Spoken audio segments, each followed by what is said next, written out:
ახალი შესაძლებლობა ქართველი სტარტაპერებისთვის ინოვაციური ბიზნეს პროექტების ავტორებს გლობალურ ბაზრებზე წვდომა გაეზრდებათ. სწორედ ეს მიზანი აქვს სან-ფრანცისკოში ტექნოლოგიური ჰაბის ამოქმედებას, რომელიც ქვეყნის ფარგლებს გარეთ პირველი ასეთი სივრცე იქნება. შედეგად ქართულ დამწყებ ბიზნესმენებს საშუალება ექნებათ, რომ პოტენციურ ბიზნესმენებთან უფრო აქტიური კონტაქტები დაამყარონ და ტექნოლოგიებისა და ინოვაციების ცენტრში, ეგრეთ წოდებულ სილიკონ ველზე საკუთარი თავი უკეთ წარმოაჩინონ ინვესტორებთან. თამარ ნადარეიშვილი არკვევდა, რა შესაძლებლობებს მისცემს ინიციატივა ქართულ სტარტაპერებს, რომლებსაც საერთაშორისო ბაზრების ათვისებასურთ. საქართველოს სან-ფრანცისკოს გლობალური ტექნოლოგიებისა და ინოვაციების ცენტრში, ეგრეთ წოდებულ სილიკონ ველიზე პირველ ტექნოლოგიურ ჰაბს სექტემბერში გახსნის. საქართველოს პირველი ქვეყანა იქნება რეგიონში, ვისაც ამის შესაძლებლობა ექნება. ჰაბის მეშვეობით ქართული სტარტაპები მარტივად შეძლებენ უცხოეთის ბაზრებზე გასვლას, საერთაშორისო ინვესტორების მოზიდვას, რაც ხელს შეუწყობს ქართული ინოვაციური პროდუქტებისა თუ სერვისების გლობალურ სტარტაპებად გადაქცევას. გარდა ამისა, მოხდება ქართული სტარტაპების ინსტიტუციური მხარდაჭერა, რაც გულისხმობს იურიდიულ და ბიზნეს კონსულტაციებს ამერიკის ბაზარზე შესვლისთვის, ბიზნეს კონტაქტების ბაზის შექმნას და გაზიარებას. როგორც ინოვაციებისა და ტექნოლოგიების სააგენტოში განმარტავენ, ჰაბის მეშვეობით საქართველოს შეძლებს საერთაშორისო არენაზე უკეთ მოახდინოს განვითარებული ინოვაციური სტარტაპ ეკოსისტემის მქონე ქვეყნის პოზიციონირება. სამინისტროში განმარტავენ, რომ გლობალურ ბაზარზე გასასვლელად სტარტაპებისთვის შესაძლებლობები ფართოვდება. ახლა მთავარია მათი მზაობა ასეთი ნაბიჯების გადასადგმელად. სან-ფრანცისკოს ტექნოლოგიური ჰაბის მთავარი ფუნქცია იქნება, რომ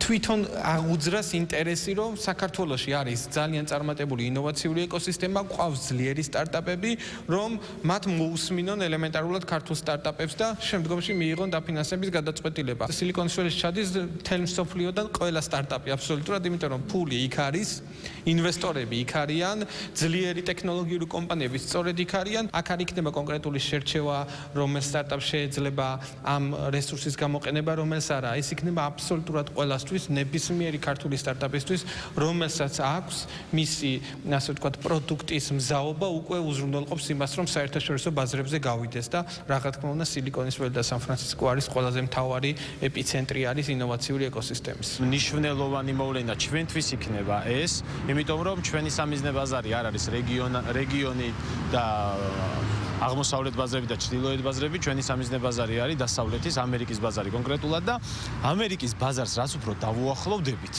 მით უკეთესი არის ჩვენთვის, იმიტომ რომ ჩვენ სწორება გვაქვს მაკეთ.